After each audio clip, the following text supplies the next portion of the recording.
Thank you, Chairman. We're now live streaming. Thank you, Teresa.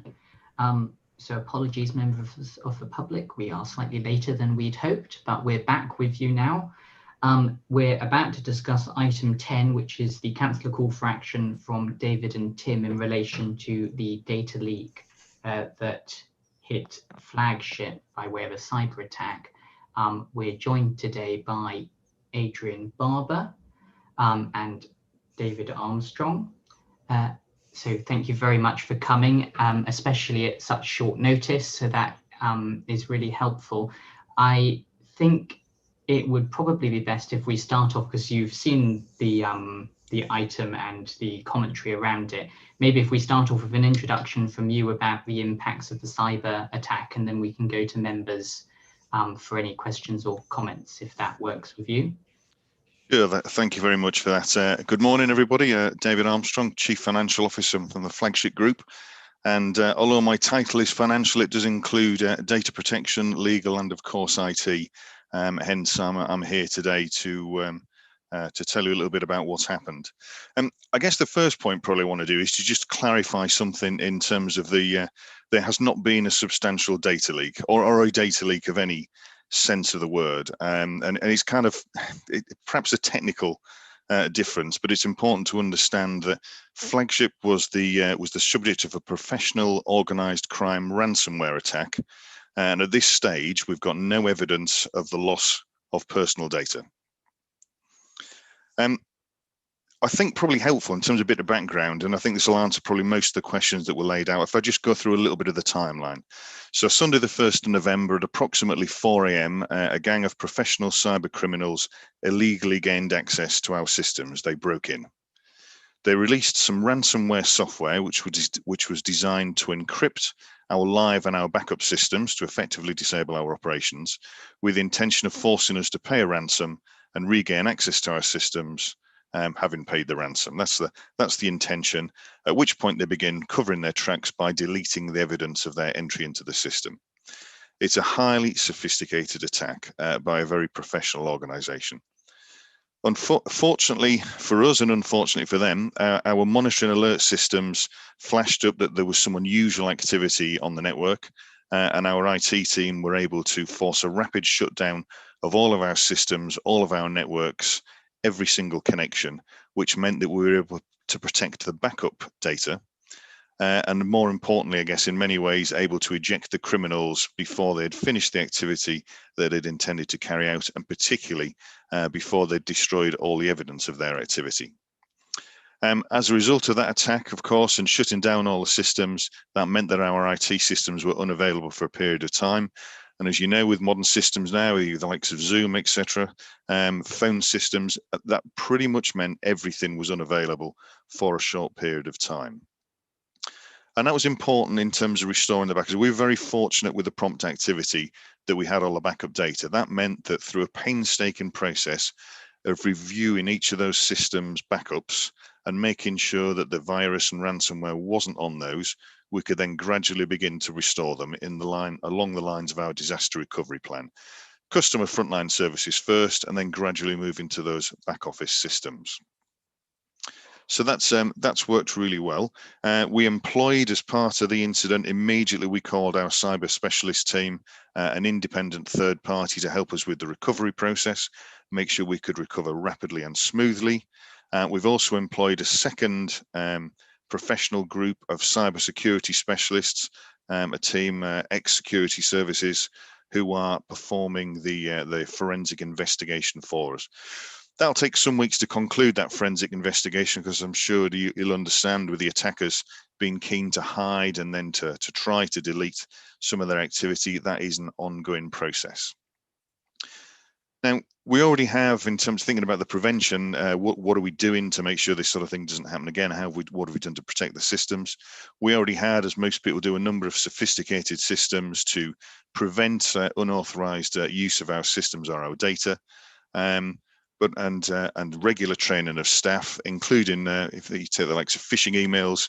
We deliberately send people malicious emails we've created ourselves just to see if they fall into the trap, and if they do, they are then immediately sent for some additional training. So we've done quite a lot of work around cyber. but no system is ever going to be 100% secure. What we've done as part of that painstaking restoration process of the system, we've taken the opportunity to accelerate 2 different projects which were already on our books for this year. One is a migration from an on-premise system where all the servers sit in one or more of our offices to a cloud-based system where they're hosted elsewhere, which has a whole host of additional security measures, which is very useful, and more copies of the data.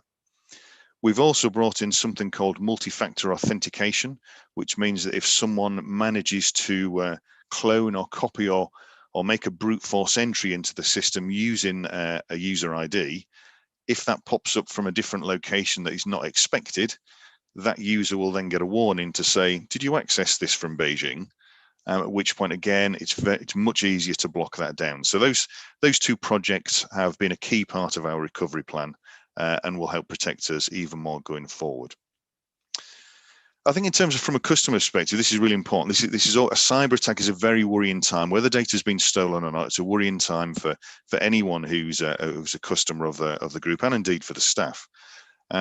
So we've tried to keep people updated with communications on the website and through social media, and very early on recognizing that although there's no evidence of data stolen, we know people will be worried. So we offered all of our customers a 12-month subscription to the Experience service, which will help monitor any unusual activity on their credit accounts, any usual activity in terms of identity theft. To date, 495 staff have taken up the offer of a free 12-month subscription from us, and 1,028 customers have taken up that offer. We've also, in terms of our communications with customers, have said to them, if you found, this isn't something we'd normally do, but we felt it was really important in the circumstances, if you feel nervous about this, if you're unsure about what's happened, please feel free to contact our data protection team as well. So they've all got a copy of our data protection email service if there's something that they're worried about. To date, in terms of the calls we've had from customers, we have had 284 calls out of 23,000 calls received since the incident, which have referred to the incident, but none of them were the primary reason for the call. What next for us? Everything is largely up and running, not quite as normal. There is still some activity ongoing in terms of plugging various systems together, making sure we've caught up on data that we couldn't enter while systems were stood down in order to be safe. And of course, the investigation is ongoing, and we are keeping, as part of that, the ICO closely informed about the progress of the investigation. Happy to take any questions. Thank you very much for that, David. So I have Mike, then Tim, and we'll go on from there. So Mike, if you go first. Yeah, has the investigation actually revealed the origin of the attack? It's still very early days, to be honest. We believe from the investigation team that the pattern and style of the attack and the specific type of ransomware used fits the profile of a particular criminal gang based in another continent. But the reality is we may never know for certain exactly who it was. Yeah, is the continent south of us, or to our west or east? It might be more towards the east, is where we suspect at the minute. Thank you. Thanks, Mike. And Tim. Thanks. Well, thank you for the update. Thank you for the feedback. It is useful, and I think that does help some people who were particularly worried in the first place, because I think it was a fairly uncertain time. It's probably becoming clearer now. And I think you were fortunate in many ways to have acted, or been able to act as quickly as you have, according as your report, because shutting things down does work, but obviously you don't know at that stage how much data is leaked out. You did provide us with some information before on actually the ransomware. Was it Sodeninxby? That's right, yeah. Yeah, because I did have a look at that. I mean, you also indicated that you didn't know whether any data had actually been lost. Characteristics of that type of attack previously, data has been posted into forums to indicate that data has been compromised. So it's probably best to assume that at least some, well, it was certainly an attempt to access data. I wonder whether you'd be willing perhaps to give us some more feedback once your forensic investigation is done, even if that includes perhaps stuff which would be confidential, or if it needs to be. And I wonder again whether you might want to look again at the, you've offered this 12-month subscription to Experian, but rather it depends on if data has been lost, whether any additional offers of help and security for people may need to be going forward. Perhaps that's something you might be able to commit to if that becomes necessary. Thank you. Thank you, Tim. David, go ahead, although I should, of course, flag that Flagship are under no obligation to respond to demands of Scrutiny to come to our meetings, but we are extremely grateful that you have done so. But yes, no, that's fine. No, it's all good. We all work together in the same areas with similar goals, so it's important. And to a certain extent, I think this is this incident for us, and judging by the number of phone calls I've had from other housing associations, is an interesting early warning sign and useful lessons learnt for many of us. Because the one thing I can guarantee is that there will be a lot more of this will happen. So 4,000% increase in cyber attacks, and unfortunately, as our forensic investigators have already informed us, there is pretty much a 100% chance that the criminals will get away with these attacks because of the multi-jurisdictional nature of trying to track them down. Just responding to Tim's couple of points there, we have got some dark web monitoring in place. We understand that this particular criminal gang tend to use the mega site, which is a site hosted by New Zealand, New Zealand national, who is very big on freedom of information and not very responsive to requests by authorities to remove malicious data. So we are monitoring that just to see if there's see what may have been uploaded there. And I think in terms of, I think we'll just have to keep an eye on what happens in terms of whether we think there's any other support is needed. I think at this stage we've tried our best to support our customers, and we'll continue to do that as this progresses, I'm sure. Thank you, David. That's really helpful. And I'll briefly remind members that we are above the line, just in case we get into anything technical around cyber. David, I saw you wave madly. Please go ahead. Yes, thank you, Chair. As the co-author of the call-in, so to speak, I always defer to Councillor Burt as far as IT expertise is concerned, because I'm certainly not that. But I'm reminded of the old saying, every cloud has a silver lining, because from what you've said, David, I mean, the extent that you've gone and the steps you've taken seem to be very impressive. And it makes us wonder, really, I suppose, whether these steps might have been taken at some time in the future, even if you hadn't had the cyber attack, because it is so prevalent now around the world. You mentioned to the east, so I can make reference to that, I suppose, particularly from the east. And we all have to be very, very conscious, both individually as our personal accounts and corporately as well. So I'm very pleased to list that you were able to list, and I tried to write them all down, every step that you've taken at Flagship, which I hope will somewhat protect Flagship and the homeowners in the future. And I thank you for that very extensive report. Thank you. Thank you, David. And Peter, I think you indicated, and then I have Ian.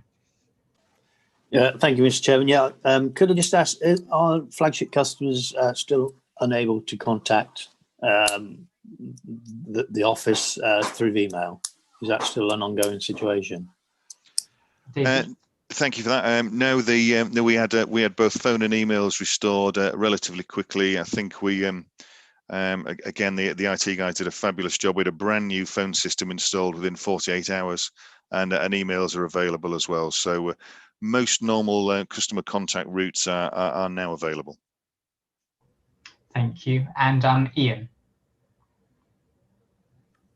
Thank you, Chairman. It's just as effectively to record an apology actually to Flagship. I did kick up a bit of a fuss that we hadn't had any response and follow up from when Adrian last appeared, and it did appear that at one stage some of the emails from us were not getting through, or alternatively Adrian's weren't responding. So Adrian has followed up the matters I raised at the time, and surprise, surprise, today it's raining and we've got the same problem starting all over again. But at this point, apologies for bringing Flagship's name into disrepute. There'll be other times, but this one I got it wrong. Thank you, Mr. Chairman. Thank you, Ian. I remind members, of course, apart from apologies, to remain on point of the item of discussion. But thank you. Are there any other members who wish to speak on this item? Seeing none. So firstly, yes, well, I'm going to address 3 points. Firstly, on this councillor call for action, if Tim and David are content, then I will signify that this is a close to that councillor call for action. And if Flagship feel that they wish to provide us further information in relation to this matter, then I'm sure they can provide it to Teresa, who can circulate it appropriately depending on its nature. I've got an indication from David. Tim, are you content with that? Excellent. Secondly, I'd like to thank Flagship for their time and again for their responsiveness on this, because I know it was a matter of some interest to a number of stakeholders. So we're really grateful for you to turn out. And as I mentioned, it's not something you have to do. So we really appreciate you taking the time.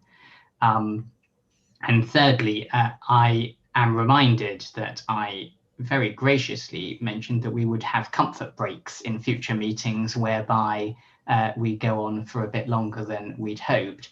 I intend to take that opportunity at the conclusion of this item for 10 minutes, if members are so minded, ready so we can be fully refreshed for our budget discussion with Phil after the break. Does anyone strenuously object to that? I don't see any objections. That's good. So I will close that item then. Thank you very much, both David and Adrian, for coming. Thank you, members, for your contributions. We will have a 10-minute break, and if people could be back in the saddle at 12:25, we will start promptly then.